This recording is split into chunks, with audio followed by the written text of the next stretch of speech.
In this lesson, we're going to talk about the philosopher Zeno. And for those who are interested, Zeno is actually my favourite of the ancient philosophers, just because his beliefs aren't necessarily related to things to do with elements about what the universe is made of, like Thales and Anaximander and Heraclitus or whatever. His main philosophical contributions, at least contributions to the broader epistemic tradition that we understand to be philosophy, talks about different paradoxes and how apparently things can't ever move, which is very, very interesting indeed. And that's what we're going to do in this lesson. So he's very influential and very interesting. For those who have never studied philosophy before, you've probably had some experience understanding some of these different paradoxes in your life. That's how influential they are. And Zeno of Elea himself was a follower of Parmenides, and we will understand why this is quite interesting as we go on, because if you remember from the last lesson, Parmenides was a philosopher who disagreed very, very heavily with Heraclitus. If you remember, Heraclitus was the ancient philosopher who believed that everything in the universe was in motion, was in flux, is the word that is often described. And according to Parmenides, this is incorrect. This is not the case. And Zeno was a follower of Parmenides, and so his paradoxes are sort of established to try and support this proposition. And it's quite interesting how well he does as a result. Today, Zeno is best known for his paradoxes of motion, paradoxes that provide insightful challenges to the nature of mathematics of infinity and to the nature of motion. And you'll probably think that some of these paradoxes are quite farcical or quite laughable in terms of how they operate in the real world. But some of these paradoxes didn't really have any kind of proper, presentable mathematical challenges until relatively recently, until like relatively modern in the last few hundred years. So these were influential paradoxes. So let's think about the paradoxes of motion that we can talk about. We're going to unpack each of these paradoxes in turn, and we're going to talk about the three most important ones, or the three most popular paradoxes that Zeno outlines. So we'll look at the dichotomy paradox first, followed by the paradox of Achilles and the tortoise, and then finally the paradox of the moving arrow. And we'll talk about what each of them mean, what each of them do, and then the implications that Zeno has when it comes to things relating to infinity, because Zeno's understanding of infinity is quite interesting compared to and it contributes a little bit to our understanding of infinity to this day. So let's begin with the dichotomy paradox. Each of these paradoxes, by the way, are presented by Aristotle in physics, and the dichotomy paradox is presented as follows. They say that which is in locomotion must arrive at the halfway stage before it arrives at the goal. So, what does this mean? Why is this a paradox? Well, what this means is, if I was to travel from point A to point B, and these 2 points were separated by some kind of space, so whatever it be, a mile or a meter or whatever, and if I was to travel along this journey at a set period of set speed, okay, at some point within this journey, I'm going to reach the halfway stage of point A and point B, and then from there, I'm going to reach the halfway stage from this first halfway stage to point B. And then from there, I'm going to reach the halfway point from this previous halfway point to point B, etc., etc., etc., all the way ad infinitum. So, let's say I travel 1 mile in a direction. According to this paradox, one can divide this journey up ad infinitum. We can divide it up infinitely to the point that no matter how far I travel, there will always be a certain amount of journey left to go. I can always half the journey that I have left to go. So I could always go from point A to point B, and then go halfway, and then go halfway from there, and then halfway from there, halfway from there, halfway from there, all the way to the point where, can I ever reach the end?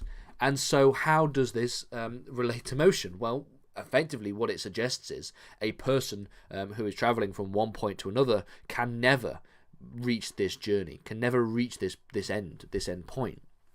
I can never reach the 1 mile mark, since I can always divide the journey I've got into smaller pieces, and then whatever I've got left of those smaller pieces, I can divide that in half again, and etc, etc, etc. That is the first of Zeno's paradoxes. Now you'll notice that the next 2 paradoxes are somewhat similarly related to Zeno's first paradox, the dichotomy paradox, because essentially what Zeno is doing is showing that motion does not exist, and he's doing so using the concepts of infinity. So there's only a few different ways in which you can describe it and describe how motion does not exist. And the second of these paradoxes is the paradox of Achilles and the tortoise. Again, we take this from Aristotle. They say that in a race, the quickest runner can never overtake the slowest, since the pursuer must first reach the point whence the pursued started, so that the slower must always hold the lead. Okay, now again, if you're somebody who has ever watched a race where a slower person is in front and the quicker person overtakes them, you will instantly note that this paradox can be blown out of the water straight away. But let's just think about what this actually means in terms of what Zeno suggested it to mean. So suppose we have 2 runners, okay? There's one runner that is fast and there's another runner that is slow. And suppose that we give the slow runner a head start, okay, such that the fast runner starts when the slow runner has made it to 40 meters. So when the slow runner makes it to 40 meters, that's when the faster runner will set off. For the faster runner to overtake the slower runner, they must first reach the points that the slower runner had already reached. So in order for, in any way, if we were to ever imagine that the faster runner was ever going to overtake the slower runner, they would have to reach 40 meters. But at that point, by the time the fast runner has reached 40 meters, even though he's faster than the slower runner will have gone, let's say, 45 meters or 50 meters. He would be in front. And so by the time the fast runner reached 50 meters, reached this point, the slower runner will again be in front of the faster runner. But he will be in front of the faster runner, and there would be a shorter amount of distance in between the two. There will always be a distance between the two, but it will be a shorter amount of distance. And what Zeno is suggesting in this regard is no matter how fast the runner is, if he's given a head start, he will always have to reach a point that the slow runner has already gone to.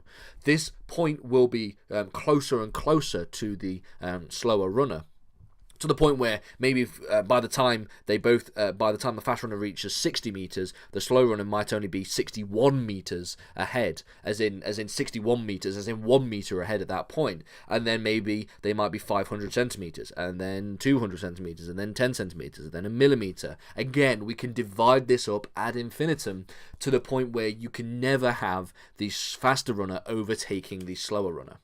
Again, this is another paradox relating to the concept of motion. By the time they have reached the 40-meter mark, the slower runner will have moved further ahead, and therefore the fast runner can never overtake the slow runner. They can get very, very close to the slow runner. They can get infinitely close to the slow runner, but according to Zeno, they can never overtake the slow runner.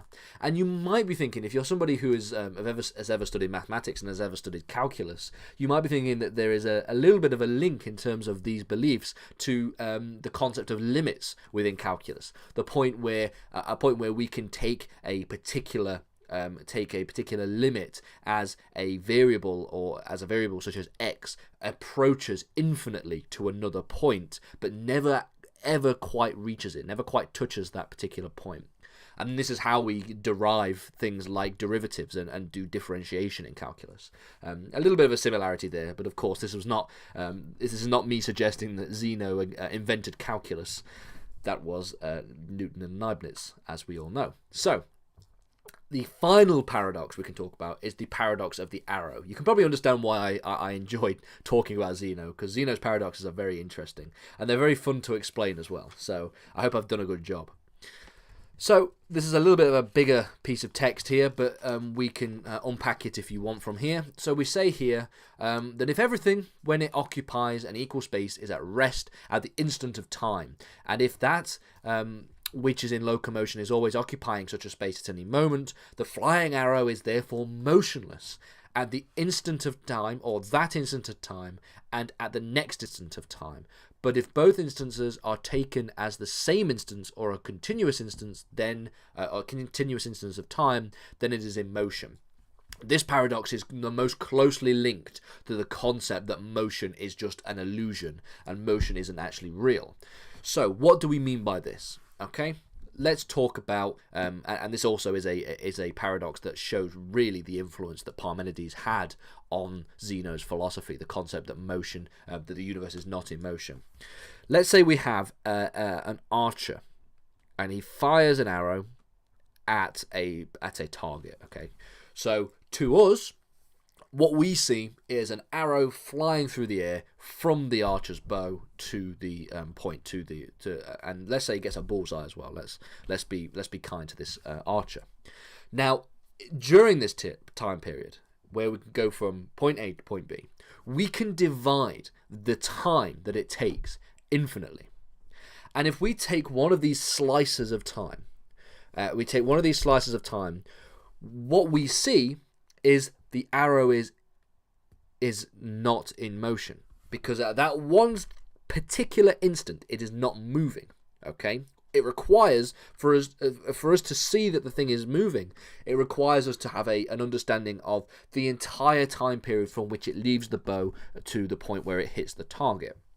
So in that regard, if we can take these slices of time, then at that point in space and in time, the arrow is not in motion at all. According to this paradox, if I were to fire an arrow through the air, take one slice of time with that arrow flying through the air, then the arrow would be stationary. If I was to do this, for example, if I was to record a video of it and I was to just click each second as it goes past, okay, you will see that at that point it is still, it is stationary, and then it moves slightly, then it moves slightly, then it moves slightly. Only when we press play on that video and we see the time going at the normal speed that we see the motion of the arrow. Which is why Zeno believed that we see Zeno believing that motion is something that is an illusion, and that there is paradoxes that are related to the concept of motion. This is just me explaining it in a little bit more detail. So all of these paradoxes that we have talked about all have one thing in common, and the thing in common that they have is the concept of infinity. Because you might notice that all these paradoxes utilize the notion of infinity. Now, infinity is a very interesting philosophical and mathematical area that someone can study. This is both where Zeno goes wrong in the physical description of these paradoxes, but it's also why these paradoxes are actually quite so interesting. Infinity is a relatively new idea in philosophy during this period. So Zeno utilizes it to derive some quite counterintuitive ideas relating to motion. And they are quite counterintuitive, because we can understand what Zeno is saying. If we talk about, for example, the dichotomy paradox, or we talk about the movement of the arrow, or the Achilles and the tortoise paradox, we can understand what Zeno is saying. And we can even accept that what Zeno is saying might be true. But this is counterintuitive because we know that in reality, okay, Achilles will overtake the tortoise, or the person traveling from point A to point B will eventually get to point B, assuming that nothing inhibits their ability to get there. And for example, the arrow will eventually hit the target, and it is in motion.